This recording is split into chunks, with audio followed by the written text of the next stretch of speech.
സുഹൃത്തുക്കളെ, സഹോദരങ്ങളെ, എല്ലാവർക്കും ന്യൂസ് കേരള ടിവിയിലേക്ക് സ്വാഗതം.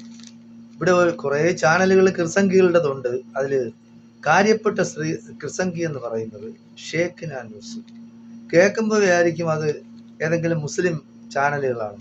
പക്ഷെ നല്ല വർഗീയത പറയുന്ന, ക്രിസ്ത്യാനികളെ മാത്രം സ്നേഹിക്കുന്ന ഒരു ചെറ്റത്തരം മാത്രമേ പറയുള്ളൂ, വിഡ്ഢിത്തരം മാത്രമേ വിളമ്പോളൂ, വർഗീയത മാത്രമേ പറയൂ. അപ്പോ മുസ്ലിങ്ങൾ എന്തൊക്കെയോ അങ്ങ് നേടി കേരളത്തിന്റെ ഭരണം അങ്ങ് ഏറ്റെടുത്തിരിക്കുകയാണ് പറയുന്നത്. ഫാദർ ജോഷി മയ്യാറ്റിൽ കൂടെ പല്ലിളിച്ച് കാണിച്ച് ചിരിക്കുന്നുണ്ട്. പറയുന്നത് തനി പച്ച വർഗീയത. യവനെ എല്ലാം ആരാണ് ഫാദറാക്കിയത്? ആരുടെ ഫാദറാണ് ഇയാള്? ഇയാള് കല്യാണം കഴിച്ചിട്ടുണ്ടോ? കല്യാണം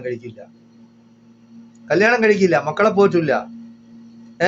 അതിലുള്ള കർത്തവ്യങ്ങൾ ഒരു ഭാര്യയോട് കാണിക്കേണ്ടത്, മക്കളോട് കാണിക്കേണ്ടത് ഒന്നും കാണിക്കില്ല. തിന്ന് കൊഴുത്ത് മദ്യം എന്ന് പറഞ്ഞാൽ ബീഞ്ഞാണ്, കുടിച്ച് മതോന്മത്തരായി അങ്ങനെ വിരാജിക്കും.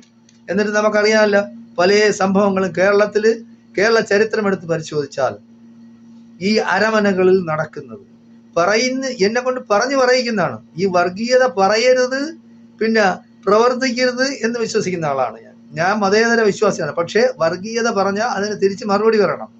അത് പറയാതിരുന്നാൽ നമുക്ക് ഉറക്കം വരില്ല. അപ്പോ ഇങ്ങനെ വീഞ്ഞു കുടിച്ച് വീര്യം കൂടിയതാവാം, വീര്യം കൂടാത്തതാവാം. അപ്പൊ എത്രയോ കന്യാസ്ത്രീകളെ അവനെല്ലാം കിണറ്റിലിട്ടിട്ടുണ്ട്, അല്ലാതെ ഇട്ടിട്ടുണ്ട്. ഏതെല്ലാം തരത്തിൽ കൊലപാതകം, മൈനത്തെരുവ് കൊലക്കേസ്, മാടത്തെരുവ് കൊലക്കേസ്, അഭയ കൊലക്കേസ്, അങ്ങനെ ഒരുപാട് കൊലക്കേസുകളുണ്ട്. ഒരുപാട് പാവപ്പെട്ട കുടുംബങ്ങളിൽപ്പെട്ട ഈ കന്യാസ്ത്രീകളെ അവന്മാരെല്ലാം ഏതെല്ലാം രീതിയിൽ വിനിയോഗിച്ചിട്ടുണ്ടെന്ന് നമുക്ക് കേരള ചരിത്രമെടുത്ത് പരിശോധിച്ചാൽ നമുക്ക് കാണാൻ കഴിയും. ഇപ്പൊ അവിടുത്തെ വിഷയം അതല്ല.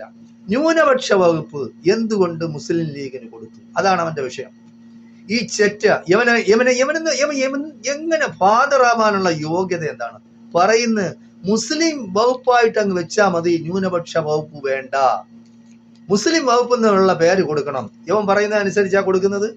കേരളത്തില് എത്ര മുഖ്യമന്ത്രിമാരുണ്ടായിട്ടുണ്ട് ക്രിസ്ത്യാനികൾ? ഏതെങ്കിലും ഒരു മുഖ്യമന്ത്രി മുസ്ലിം ഉണ്ടായിട്ടുണ്ടോ? അപ്പൊ വർഗീയത നീ പറഞ്ഞതിന് തിരിച്ച് മറുപടി പറയാണ്, മുസ്ലിം ഇല്ല.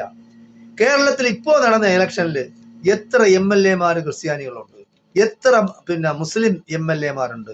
എത്ര മുസ്ലിം മന്ത്രിമാരുണ്ട്? ഇപ്പോ എത്ര ക്രിസ്ത്യൻ മന്ത്രിമാരുണ്ട്? കണക്ക് പറ. അതെന്താ നീ മിണ്ടാത്തത്?